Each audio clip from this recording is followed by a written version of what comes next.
Skandal besar yang mengguncang dunia skincare Indonesia. Sheila Saukia alias Rahmaina Putria, si Crazy Rich Aceh, ternyata menyimpan segudang kebohongan yang selama ini ditutupi rapat. Tapi sekarang, semuanya terbongkar. Dimulai dari identitas. Nama Sheila Saukia bukan nama asli. Dia adalah Rahmaina Putria. Nama aku asli itu Rahmaina Putria. Lahir 4 Agustus 1990. Tapi di media sosial, Ina dengan percaya diri ngaku lahir tahun 1991. Bohong dari awal.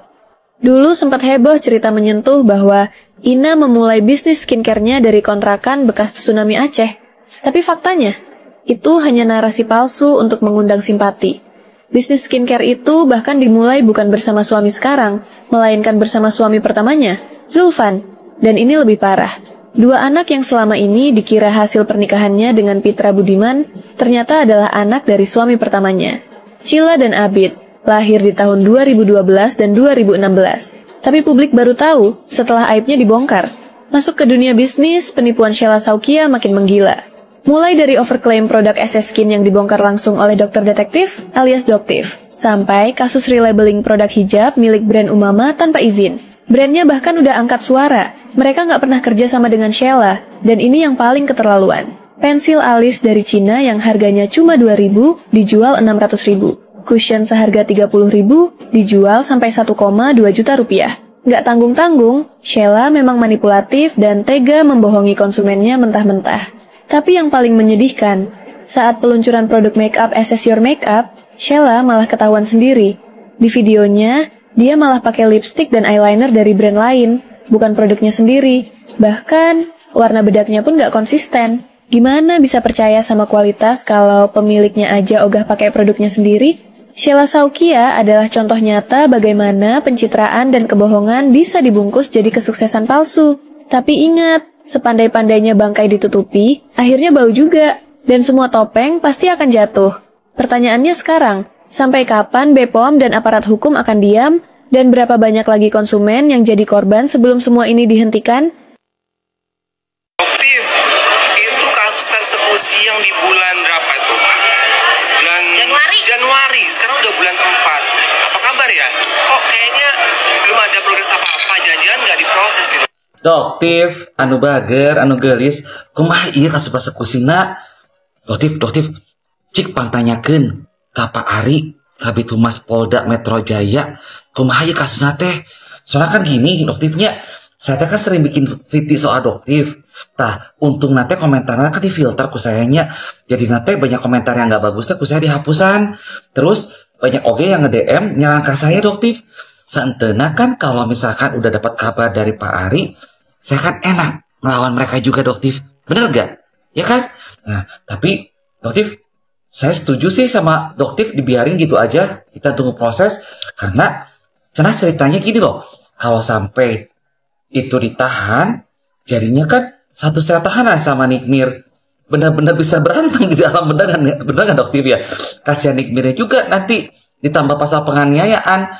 Soalnya kalau berantem sama Nikmir, walaupun itu gerombolan, pasti Nikmir menang.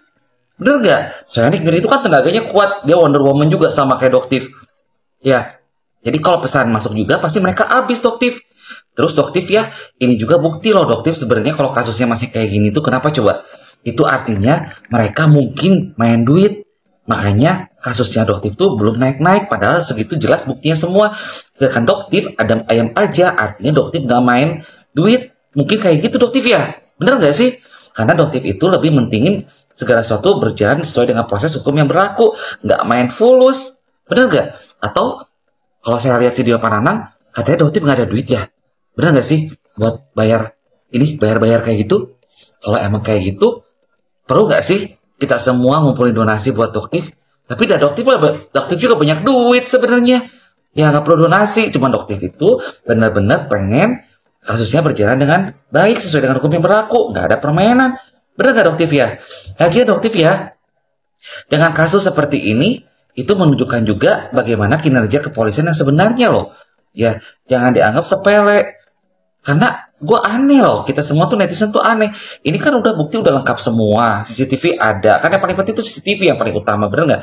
Tapi nggak ada kabar kayak gini, kan pusing ya. Jadi Doktif tanyain ke Pak Ari ya, Kalau perlu, saya ikut deh. Istilahnya buat nemenin doktif ke Pak Ari.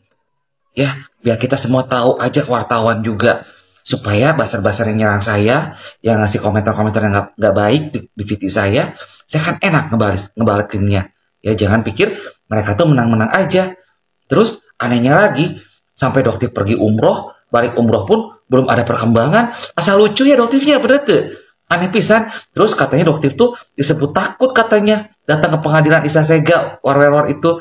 Tapi doktif datang kan sama aja mereka cuap-cuap tong kosong nyaring bunyinya doktif ya, benar nggak? Doktif semangat ya.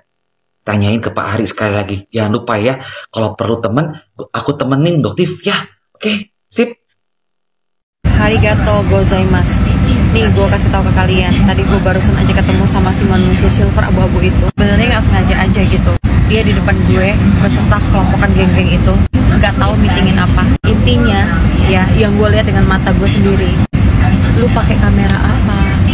Aslinya lu tuh nggak begitu. Ih sumpah. Enggak banget. Lu ngeri banget kameranya. Beneran ngeri gue, ngeri beneran. Yaudah ya guys ya, ntar gue bahas dia. Ini fakta, ini baru bukti dan fakta bahwasan dia punya muka tidak seperti di filter dia itu. Sekali lagi gue tanya sama lu, kayak filter apa? Gosip.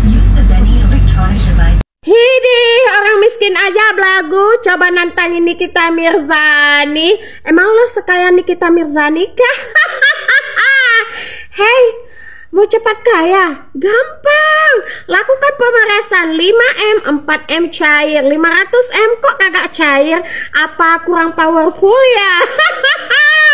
Mukanya burik, pakai skincare Nikita Mirzani aja biar cepat glowing. Hello, Niki Bull aja harus melakukan OP sebesar 4 kali sampai 5 kali. Masa iya Miss Gosip harus kemakan iklannya Niki Bull? Ada-ada aja nih. Nah, giliran DRZ mempromosikan pemutih giginya dengan memakai vinil. Kenapa sibuknya se-Indonesia Raya ya? Ada apa ini? Malahan kebanyakan yang sibuk itu yang tidak pernah membeli produknya DRZ. Kenapa? Iri dengki? Tenang. Nah, Miss Gosip sampai saat ini belum pernah melihat korban dari produknya DRZ. Tetapi Miss Gosip pernah melihat korban dari Niki Bull.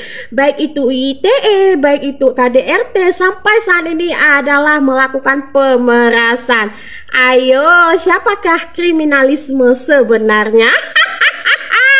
Niki Bull nih. Kabarnya pengacara Nikita Mirzani resmi melaporkan DRZ dalam kasus UU ITE karena DRZ telah merekam tanpa seizin Nikita Mirzani. Apa tanggapan Miss Gosip? Nah, hal yang demikian wajib dilakukan oleh seorang pengacara untuk melindungi kliennya. Tapi ingat apa kata dokter? Kasus receh. Jadi untuk DRZ silahkan tuntaskan kasus ini. Miss Gosip percaya Anda bisa, kamu pasti bisa. Tunjukkan pesonamu. Jangan terlalu terang, nanti banyak yang gak senang. Hah? Kagak bisa, orang aku baru terang, harus terang benderang dong. Gak suka, skip aja. Tidak bisa. Tonton sampai habis, yang panas biar semakin menyala.